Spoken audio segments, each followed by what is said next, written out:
All right, what's going on, guys? Happy Wednesday. If it sounds to those of you live like I'm just reintroducing myself, I am, but that's for the replay and those of you watching on YouTube.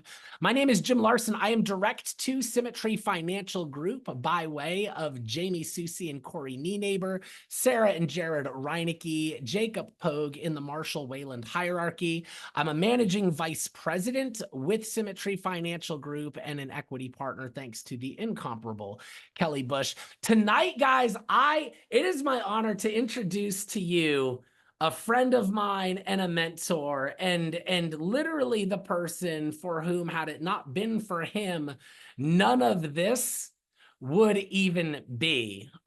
Jacob, I'm gonna come here and just highlight. I want to spotlight your video here, and then I'm going to join you up here on a spotlight.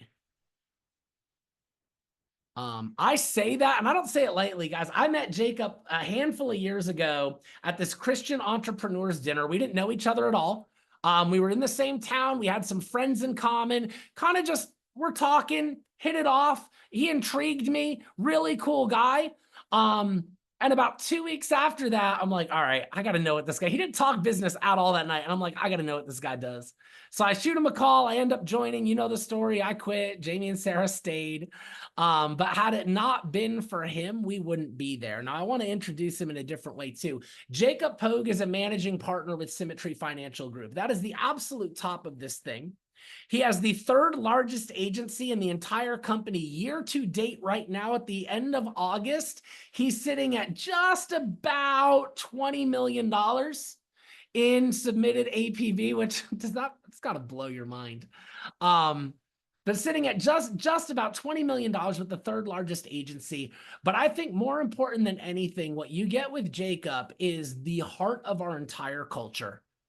From my very first conference, I was months into this thing, and it was my first conference. I don't know anybody. I don't know anything, but I know Jacob, and there's one thing I'm watching. He's a big deal then. I mean, literally, he walks down the hallway, and he's got lines of people wanting to come up to him, wanting to talk to him. And yet I watch this guy never get distracted from the conversation that he's in. Whoever he's talking to gets his full attention. Whoever he's talking to gets his full heart. Whoever he's talking to gets him. And that impressed the heck out of me. And as I've watched him lead over these years, his heart has just shown through. He cares about people more than he cares about business. He cares about people more than he cares about money. He cares about people more than he cares about almost anything else that I've ever seen.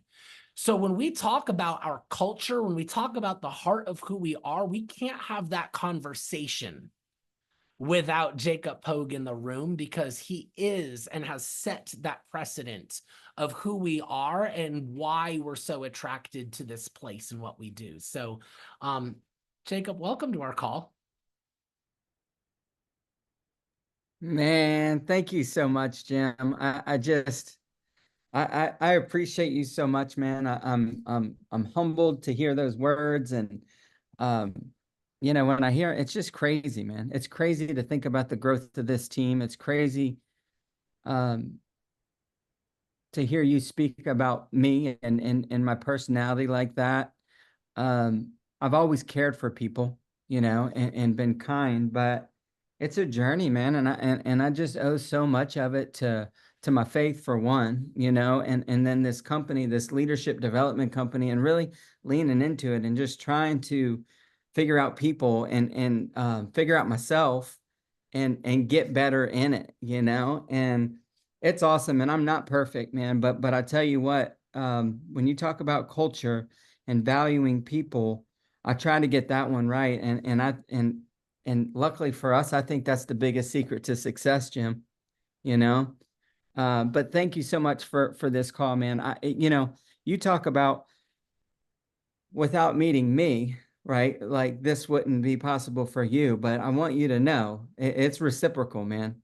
Like that impact that this team has had, your team that you've built of amazing leaders has had, not just in our agency, which it has 100%, but in this entire company, man.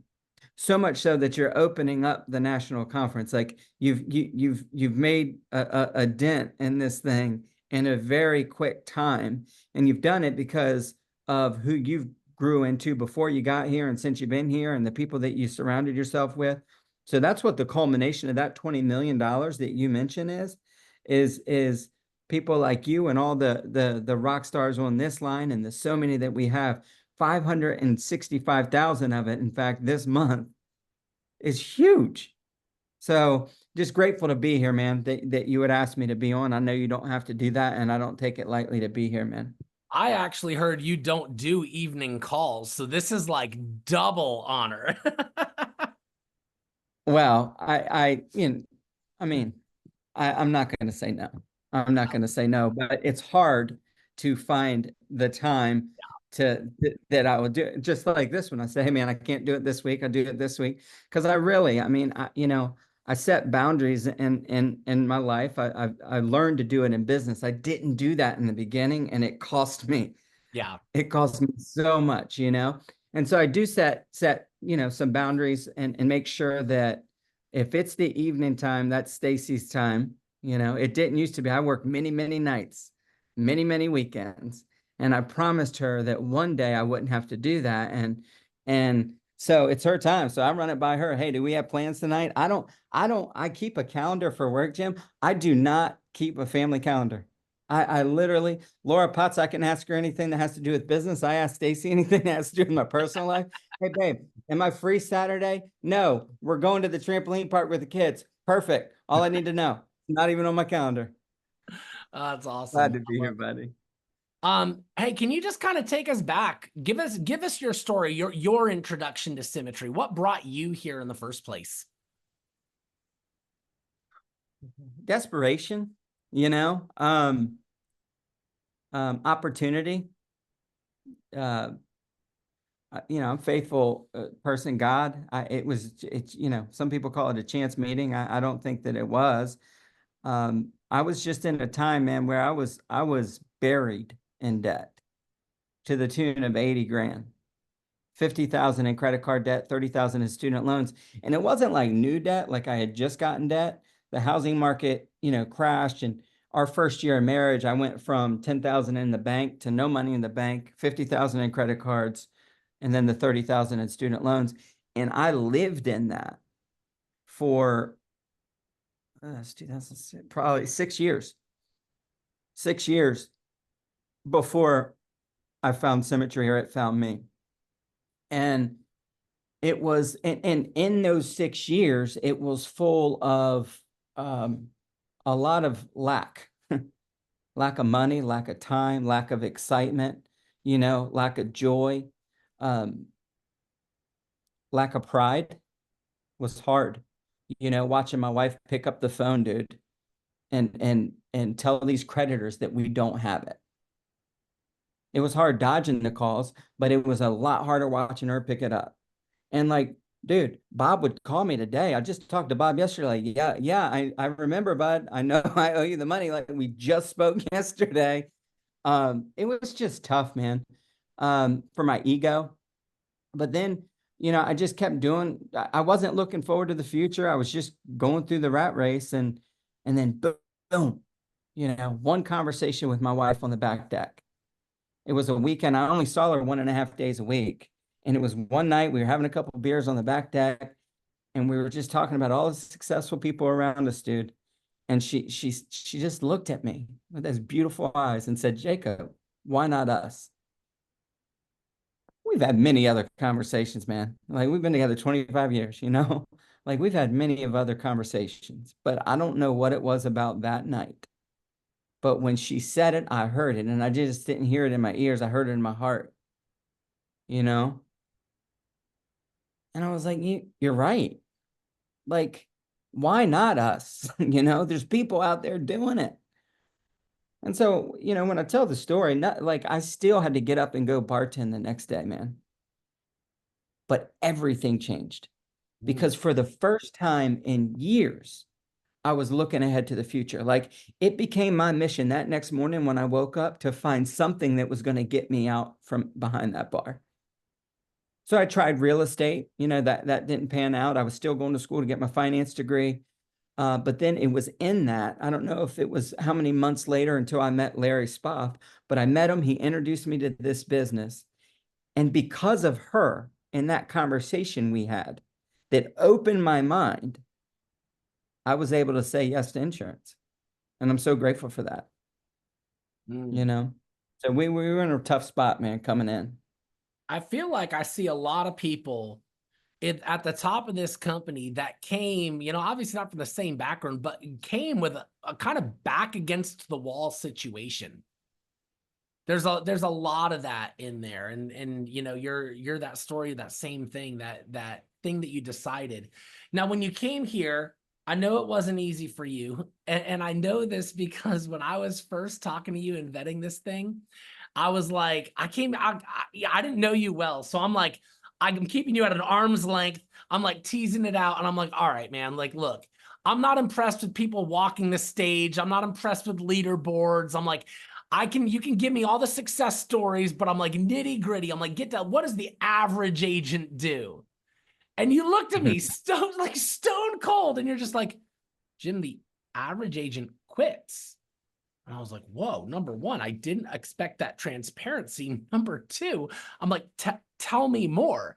So do that for us, Jacob. Tell us more.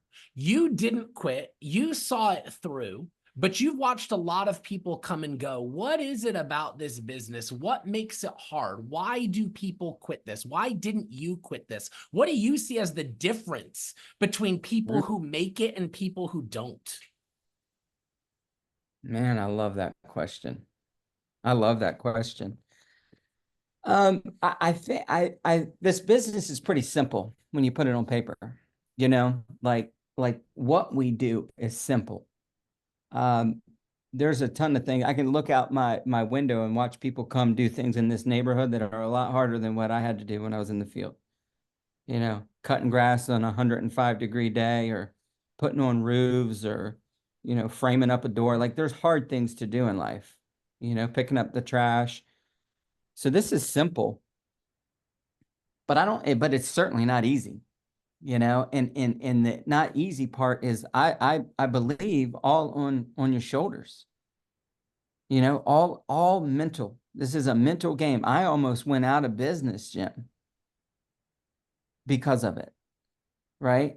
Because of fear of the unknown. And I was afraid to dial. I wouldn't pick up the phone. I didn't make a sale my first 5 weeks in this business. And I was investing in leads every single week. Now, I wasn't dialing either, you know what I mean? In all fairness, but I was still investing in leads, and I was petrified to dial. I made a couple dials my first weekend, a few dials my next, and then didn't dial for the next few weeks leading up to conference. And yeah, I could have quit, man, and I almost did. But what kept me in the game was, one, getting to conference, and like I made a decision at that event, right? I went into that conference, now $80,000 in debt, $1,200 in leads spent. Like, now I have an insurance license, but I saw people in there that looked like people I wanted to be when I grew up, you know?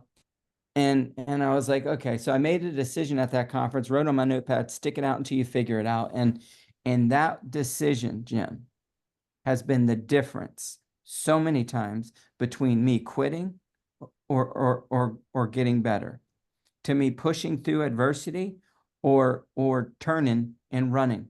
And and turning and running is not a great option, because we probably are here because we turned and ran from something else. So if we don't at some point stop turning and running in our life, it is going to be a cycle of turning and running for the rest of our life. And I see people coming here, talented people that I believe could win, man, that sometimes the stress gets too much for them and they turn and run. I stayed and fight and fought because of that decision to stick it out. So I think mentally it's huge, right? And there's so many layers to that. I think if you don't, you have to dream, I think. And that's what the problem when I was bartending is I wasn't looking forward to the future enough, right? Like if I'm just staring at, if I'm only worried about today's problem, Jim, I bought leads today and I dialed them today and I didn't make any sales. Oh my goodness. Or I ran an appointment today and I didn't sell anything. Oh my goodness gracious, my Visa bills due. Like I'm looking down at the ground, right? How in the world can I figure out which direction I need to go if I'm staring straight down? And I think that people come in here and they get bogged down in the minutia. Is it important to pay your Visa bill? Yes. Is it important to figure out how to make sales? Yes. Is it important like to figure out how to dial? Yes. But is it so important that that's the only thing you should focus on today? No.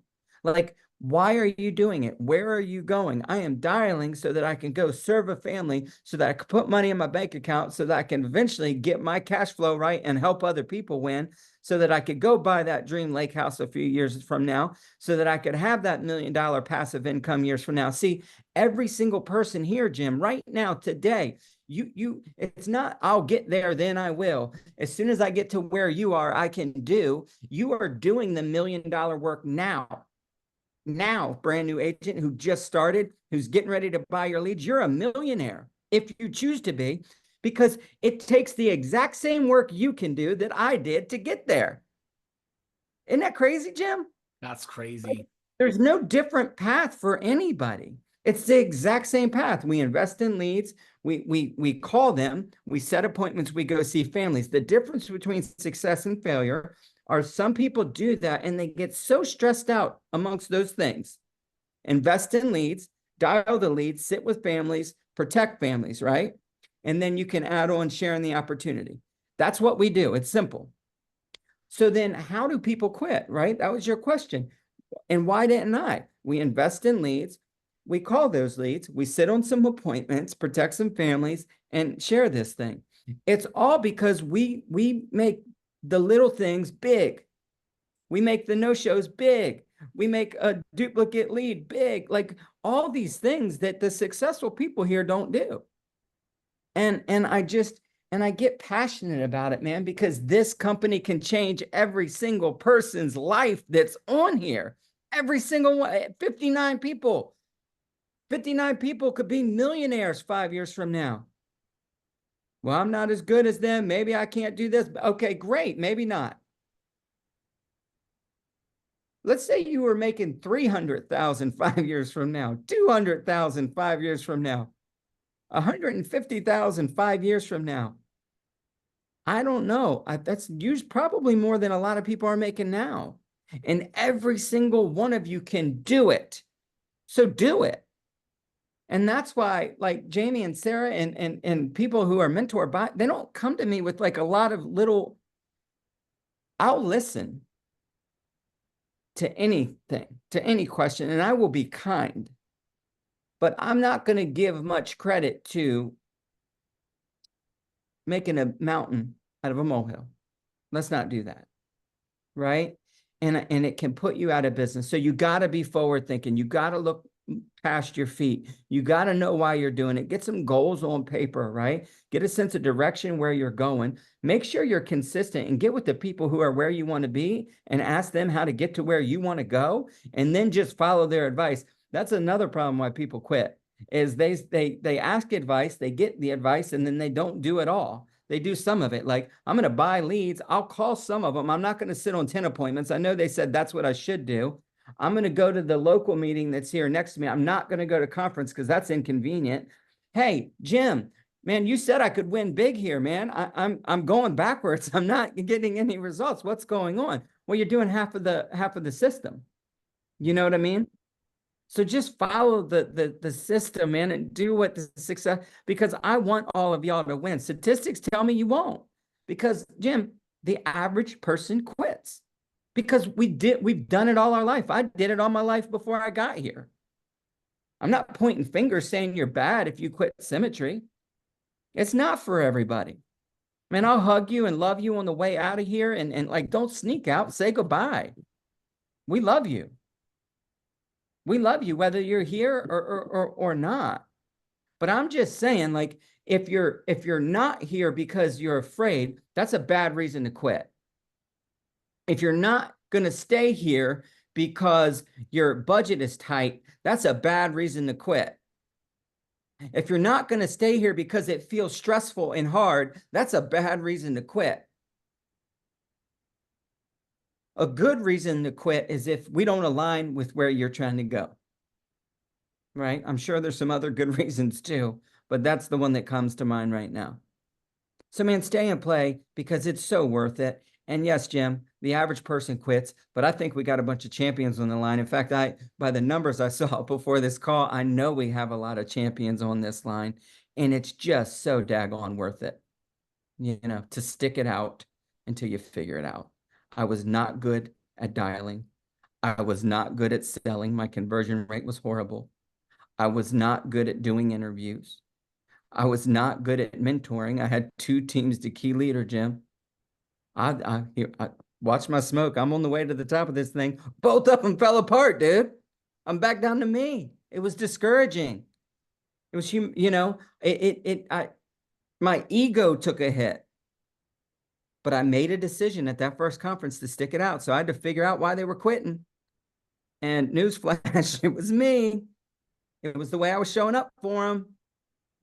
I had to get better. I was doing it for me, not for them. So like, there's a ton of different things that could happen in this business to make you quit. Maybe you have a business, one of you agency owners, and your top leg quits. They just, see different views than you. They want to quit. What do you do? Like, I love that. Nate Offord said years ago, I quit on my dreams because, and blank. Think about that. Fill that box in tonight while you're going to sleep. I could never do it. I could never do it, Jim. I quit on my dreams because money was tight, because they asked me to go to conference, because I missed on a few sales. No, man. Don't fill in that blank. Let's just roll. And if you're not registered for conference and you're here tonight, it tells me you want to win. Otherwise, you wouldn't be on this call. So I plead with you for you. Look, we've got hundreds and hundreds and hundreds and hundreds of people on this team going. One more is not going to make all that much difference for the team, right? But man, it can make a lifetime of difference for you. So I beg you, if it's just because of fear or finance, figure it out and go. Because Jim, that's the other reason people quit. They just didn't do the things that successful people do. What would you say? I mean, I could sit and just digest that for a long time. Like, this is going to be one of those replays I send out to lots and lots of people. For you personally, what would you say was the biggest obstacle in your growth from new to now kind of leader of leaders? If this is a leadership development company, what did you need to change about you to become the type of person capable of running now a 20, probably finished the year $40 million agency? You weren't that guy behind the bar. You had to become a different person. What do you think was the biggest thing in there that you had to change about you so you could start showing up differently? Man, you have, these are some great questions. They're not just like off the cuff. Oh, like I answered this one last week, like they make me think. I like it. I like it. It's a tough question too, because there was a lot of things that I had to change, and it's been a journey, and it doesn't happen overnight. You can start immediately, but it doesn't happen overnight, right? And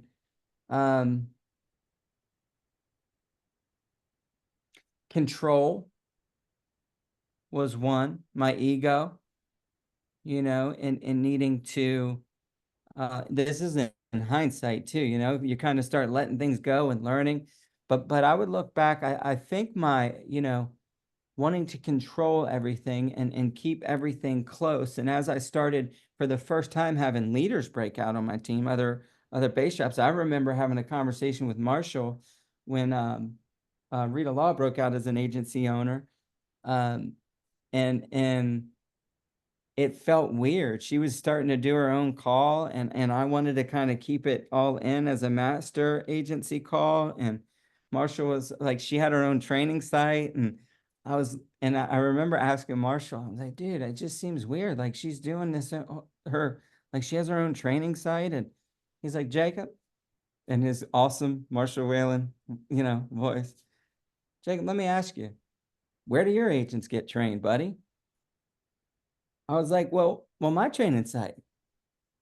He's like, yes. And did you come to me and tell me you were creating that training site?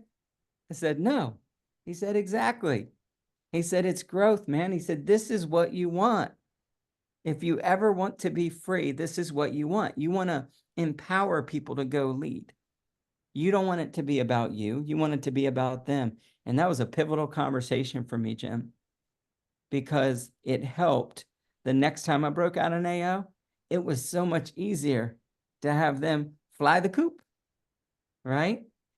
Then it became, okay, I started getting better at it and letting go earlier and not letting, but encouraging.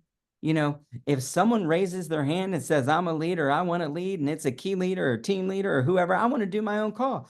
Awesome. You're going to crush it. Go kill it. And if they come back and say, you know what, it didn't work out how I expected, I'd love to join you. Come on, you're welcome here. Right? Not I told you so. Not, so my ego was something that I had to fix. My communication was something that I had to fix. I had to get my priorities right. I had to stop. I was really good at thinking about what I was going to say and trying to come up with beautiful words to say. And this is years ago, right? Like I'm watching Brian Delaney memorize quotes and Brad Smith being just an awesome speaker. And I'm like, so I'm looking at these leaders and I admire them. I'm like, maybe that's what I should be like, And so I'm trying to think through before a conference call, what is something riveting that I could say that someone's going to walk away with and like quote me for the rest of their life of saying this one amazing thing. My ego, right? And so I put so much focus there that I didn't think about how what I was going to say was going to be heard, because there's those two things don't always line up. What I'm trying to say and what you hear don't always line up. So I started thinking about that and I got a little better as a leader. But when I got really, really good, Jim, and when this team started to explode, man, was when I took it a step farther and I started thinking about how my words were going to make someone feel. So I think through what I'm going to say so I don't dishonor somebody, right? Because by default, if I can think through how you're going to feel, it's going to affect what I'm going to say. I'm not thinking about what I'm going to say and writing down a bunch of notes to try to have something riveting for you. If something hits your heart, then that's my exact point. That's all. One person a night. I want your heart to be moved enough to do something different than you did before you came to this call. And if you do, man, it was so worth it. So those are some things, and we could talk forever, Jim, about other things that I had to go through. And if I thought about it longer, we could have even a longer conversation, because there was a lot of things. But the biggest thing that I think changed, one, like me letting go, is why we have the most leaders. That's why we have a ton of leaders, right? We have more leaders direct to us than anyone else in the company. And it's because I learned from Marshall to let leaders lead, give responsibility, don't take it, right? And then we have great relationships and a great culture, because so much of this business is influence, and people will do what you do before they ever do what you say. So the reason I stand in line for hours and hours and hours, Jim, talking to people is because I want you to do the same thing. And I'm not going to tell you to do it. I hope you see me do it. And you say, and I hope that I earn your influence, like earn your respect enough to where, because see, I think that's the job of a leader, is to become the person people aspire to be. Mm. And if you can do that, man, we can move mountains together. And when I say you, I mean everyone on this call has that chance. Walk like the person someone else would be. Talk like the person like someone else would be. Show up like the person someone else would want to be. Treat people like other people would want to be. And if you do all those things, you're going to be a magnet because people want to be around people that make them feel good, that love on them, that encourage them, right? That see them. So those are some things I figured out along the way too, man. It's just like, and I am not perfect. I said it at the beginning of the call. I would say it now. Like that is not what's the requirement here. But I do try to get it right in valuing people. And when I don't, when I make a leadership mistake, and I will apologize. I was on with Sarah Reinecke a few weeks ago, and I said, you should, whatever came out next was wrong. You should. Well, I was giving her my opinion without her asking for it. It wasn't a big deal, but I heard it. So I stopped and said, I'm sorry. You shouldn't do anything unless you want to, you know? And so we have to be careful no matter what the leaderboard says, no matter how much we're being celebrated in this company, growing leaders, to stay humble, stay learning, stay growing, and keep taking ownership. And that's how you get better, man.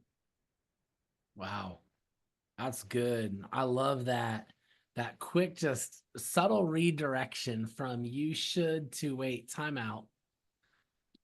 Do whatever you want, but here's maybe what I would do, right? Just a very different approach.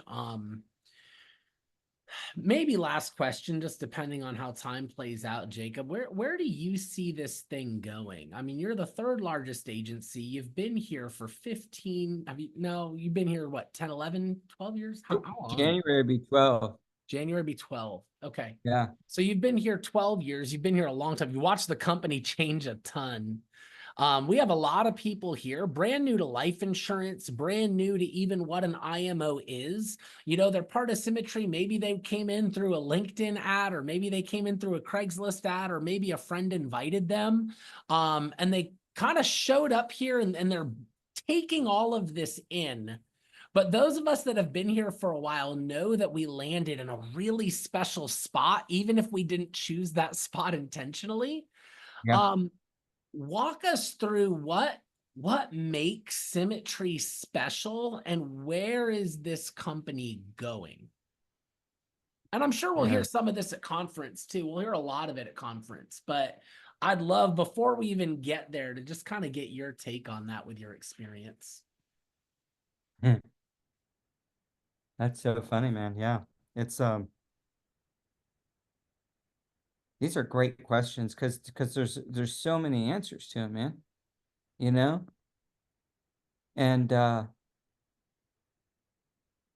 fact that it's not your resume or your experience that dictates your success here, I think that's special. I think it's special that a bartender and a doctor can achieve the same level of success, that a bartender can achieve more than a doctor can achieve more than a bartender. Like, it doesn't matter.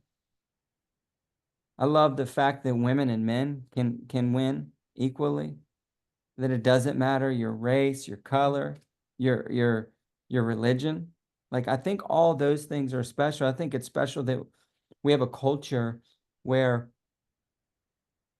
people help each other. People help each other without financial gain. More than that, people like each other who have no financial gain. You know, I think it's really special that we have core values that weren't just put on paper because they look good, but were values that the owners had, so we put them on paper. Think about that. It's really When Doug Zay came in here, and I'm speaking truth to you, man. When Doug Zay came in, and I was like, that's so cool, because I was here before core values and I was here after, right? And the company never changed when we had a sheet of paper. It got better because we talked about, we made them more, it's in our language more. But it's always the way I felt being part of this thing. And you know, now we just had sentences to it. Doug Zay said it was the easiest part of his job was coming in here and getting the core values on the piece of paper. It only took a couple minutes, sitting down and asking the guys a couple questions. Boom, boom, boom, boom. Core values were done because that's just who they are. But I think it's special that it's not just who they are. They've influenced me and so many other people, so much so that I want to be that person. That I have conference calls and I'll reference that, not conference calls, calls with people. Is it okay, Jim, if we have an open, honest, and productive communication right now? Something I wanted to chat with you, right? Like, how cool is that we have such great values? I think it's special that we have founders that bust their butts still today, going to work into the office to build this thing, which they don't have to do anymore. And I know they don't have to do it because I certainly don't have to do it. And I still do it. And they're making a whole bunch more than I am right now. They don't have to do what they're doing. How cool is that? And so many of the top leaders in this company don't have to do what they're doing. They don't have to show up on Zooms. They don't have to show up and build base shop. They choose to. We choose to because we get to, man, that we're part of a company that can, if you hang around long enough and you do the right work long enough, where you can get profitable, you can get on the other side of it, you can build a great passive income, you can get to the top of this thing, you can become an equity partner. You can change this world by donating a ton of money and treating people really good and sharing this thing. But guess what you can also do, Jim, is come the type of person where money's not the big reason why you do it. I think the company is so special for teaching so many people that giving is so much better than receiving. Having it to give is important, yes, but if you can't learn to give $1, you will never learn to give 100. And I think it's special that the way they always go first. They started donating to Make-A-Wish Foundation first, you know, they ran in the field first. They build, I think it's special that we're going to be a household name and we're just in the beginning of this thing. 15 years of the company being around sounds like a long time. It's just getting started. It is a startup company that has a lot of experience of what not to do and a lot of experience of what to do. So I think it's special that 58 people who are on here right now have a chance to say, I was part of the original people who helped take this company to a household name. And there's been others to do it. There's been Aflac, there's been Apple, there's been PayPal, there's been Google, there's been other places that were started in a bedroom, right? I think it's special, Jim, that the year that I came into this business, the company did $12 million that year. And I was like, what? You know, Marshall had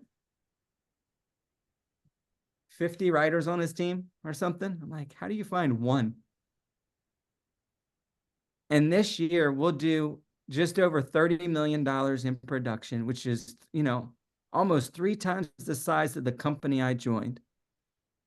And on a monthly basis, I think we have around 600 writing agents. And Marshall's 50 agents, we have 45 agency owners. I think it's special that a company that said to me in the beginning, man, if you stay here, you can build something bigger, stronger, faster, and more profitable than we did. And I'm 12 years in, and I can say that these guys have never lied to me once, that they've always put the new agent first, and that when they say this is going to be a household name, they've never proved me wrong. I mean, they've never been wrong yet about their mission. So I say, let's see, but I also say, let's get on board, man. You know, you don't want to be seeing it from the outside because we're going. It's a special company, man, because we have so many special people like you and we're going to find a bunch more. That's the only way we get to where we're trying to go. And I'm just grateful that I get to be here and have a front row seat to what y'all are doing, man. Thank you so much for tonight and for everything that you do for this company.